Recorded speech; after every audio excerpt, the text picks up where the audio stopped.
70 দিনের মাথায় মাধ্যমিক পরীক্ষার ফলাফল। রাজ্যে চতুর্থ কেতুগ্রামের মোহাম্মদ সেলিম। ফের মেধা তালিকায় দাপট পূর্ব বর্ধমান জেলার। বাবা ছোটবেলায় ছেড়ে চলে গিয়েছে, সেই ছেলেই মা মাসির কাছে মানুষ হয়ে রাজ্যের মাধ্যমিকে চতুর্থ স্থান অধিকার করে দেখিয়ে দিল গোটা দুনিয়াকে। মাত্র 70 দিনের মাথায় প্রকাশিত মাধ্যমিক পরীক্ষার ফলাফলে ফের মেধা তালিকায় উজ্জ্বল পূর্ব বর্ধমান। এই জেলাকে গর্বিত করেছে পূর্ব বর্ধমান জেলার কেতুগ্রামের নিরল উচ্চ বিদ্যালয়ের ছাত্র মোহাম্মদ সেলিম, যিনি রাজ্য জুড়ে চতুর্থ স্থান অধিকার করেছেন। তার প্রাপ্ত নম্বর 692। ফল প্রকাশের পর আনন্দে উদ্বেল সেলিম জানিয়েছে, আমি ওয়েবসাইটে দেখে জানতে পারি যে আমি রাজ্যের মধ্যে চতুর্থ হয়েছি। খুবই ভালো লাগছে। পড়াশোনার পাশাপাশি ভবিষ্যতে সে ইঞ্জিনিয়ারিং নিয়ে পড়াশোনা করতে চায় বলে জানিয়েছে। সেলিমের এই অভাবনীয় সাফল্যে খুশির জোয়ার বইছে পরিবার, স্কুল এবং কেতুগ্রাম এলাকা জুড়ে। শিক্ষকদের দাবি, সে বরাবরই পড়াশোনায় মেধাবী এবং মনোযোগী। কঠোর পরিশ্রম আর নিজের প্রতি বিশ্বাসী তাকে এই সাফল্যের শিখরে পৌঁছে দিয়েছে।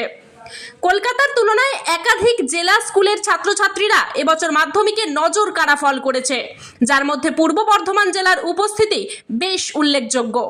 মোহাম্মদ সেলিম সেই ধারাই আরও দৃঢ় করল। তার ভবিষ্যৎ পরিকল্পনা ও ইচ্ছে শক্তি দেখেই শিক্ষকরা আশাবাদী আগামী দিনেও সে রাজ্যের গর্ব হয়ে উঠবে। পরিতোষীলের রিপোর্ট, সোজা কথা নিউজ, পূর্ব বর্ধমান। এই বছর মাধ্যমিক পরীক্ষা দিয়েছিলাম, তাতে আজকে রেজাল্ট বেরোনোর দিন। আজকে অনলাইন কনফারেন্সে দেখতে পাই আমি চতুর্থ হয়েছি। খুবই ভালো লাগছে। আমি কিভাবে পড়াশোনা করতাম, আমি বাড়িতে সেলফ স্টাডি করতাম আর এমনিতে টিউশন ছিল কতগুলো, সেগুলো টিউশন গুলো করতাম আর স্কুল রেগুলার যেতাম। সহযোগিতা সবচেয়ে বেশি আমার করেছেন আমার মামা। তিনি আমার সারা বছরের গাইড, ছোট থেকে তিনি আমাকে মানুষ করছেন। আমার স্কুলের টিচার, টিউশনের টিচার, তারাও খুব সহযোগিতা করেছেন।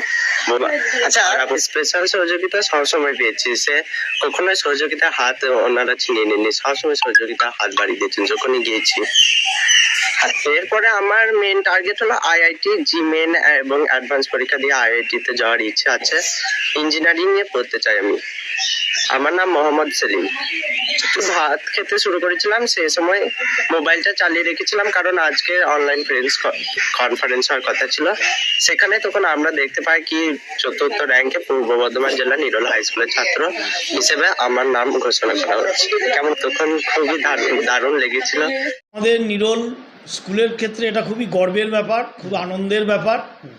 আমরা আমাদের কাছ থেকে 5 থেকে ছোট থেকে পড়ছে এবং ছেলেটা খুবই নিডি বাড়ির পরিবারের ছেলে এবং সে কোনোদিনই সেভাবে টিউশন নেয়নি। ক্লাস 9 থেকে তার 2-1টা করে সাহায্যের দরকার হয়েছে, আর যা অসুবিধা হতো সবই স্কুলের শিক্ষক মহাশয়দের কাছেই অবসর সময়ে টিফিন আওয়ার্সে দেখিয়ে নিত। 9 এবং 10-এই কিছুটা গৃহশিক্ষকের সাহায্য নিয়েছে, তাছাড়াও নিজেই পড়তো। আমরা আশা করেছিলাম ছেলেটা কোনো পজিশন পাবে। 4th হওয়াতে আমরা খুবই আনন্দিত। তা 2-1টা সাবজেক্টে যদি আরেকটু ভুল না করতো তাহলে আরও ভালো হতো। যেমন ইংরাজিও খুব ভালো, অথচ ইংরাজিতে ওয়ার্ড মিনিং ভুল হয়ে যাওয়ার জন্য 95 পেয়েছে। আমরা আশা করেছিলাম আরেকটু ভালো হবে। যাই হোক, 4th হওয়াটা একটা বিরাট আনন্দের ব্যাপার গোটা পশ্চিমবঙ্গের মধ্যে এবং পুরো বর্ধমানে প্রথম এবছর। তা নিরলের অঞ্চলের পক্ষ থেকে এবং নিরল স্কুলের পক্ষ থেকে আমরা ছেলেটাকে অভিনন্দন জানাই। আমরা যথাযথভাবে তাকে সম্বর্ধনা দেবো, আমাদেরই ছাত্র। আর আরেকটা জিনিস এখানে উল্লেখ করা খুবই প্রয়োজন, সেটা হচ্ছে ক্লাস 8-এর যে পরীক্ষাটা হয়, ন্যাশনাল মিন্স কাম মেরিট, সেখানে কিন্তু সে পূর্ব বর্ধমান জেলাতে ফার্স্ট হয়েছিল। তখনও সে ফার্স্ট হয়েছিল। তা আশা করি সে ভবিষ্যতে আরও উন্নতি করবে এবং সে বর্তমানে মামার বাড়িতেই থাকে, শিরুন্দি গ্রামে, আমাদের স্কুল থেকে বেশি দূরে নয়। তার উজ্জ্বল ভবিষ্যতের আমরা আশা রাখি এবং অপেক্ষায় আছেন স্কুলে আসবে। হ্যাঁ, এখনই আসবে, রেজাল্ট এলেই আসবে। স্কুলে রেজাল্ট আসেনি বলি এখনও আসেনি, রেজাল্ট নিতে আসবে। এবং তার মামাও তার ভাগনার উন্নতির জন্য অনেক পরিশ্রমও করে, স্যাক্রিফাইসও আছে। মামাও যথেষ্ট এই বিষয়ে তাকে সাহায্য করেছে। আর আমরা যতটা আমাদের স্কুলের তরফ থেকে এবং শিক্ষক হিসেবে যতটা গাইড করা যায় আমরা যথাযথভাবেই চেষ্টা করেছি। সে মাধ্যমিক পরীক্ষার আমাদের এবছরের সেন্টার হয়েছিল গঙ্গাটিগুড়ি হাই স্কুল। সেখানেও আমরা মাস্টারমশাইদের একটু সতর্কই করে এসেছিলাম যে একটু দেখবেন ছেলেটা, আমাদের আশা আছে যাতে পশ্চিমবঙ্গে একটা র্যাঙ্ক করবে। তো সে আমাদের আশা হত করেনি। খুবই আনন্দের দিন আজ আমাদের কাছে, এবং নিরোল স্কুলের ক্ষেত্রেও এটা খুবই গর্বের দিন। আপনার নাম পরিচয়? আমার নাম দিব্যেন্দু হাজরা, আমি নিরোল হাই স্কুলের ভারপ্রাপ্ত প্রধান শিক্ষক। Thank you.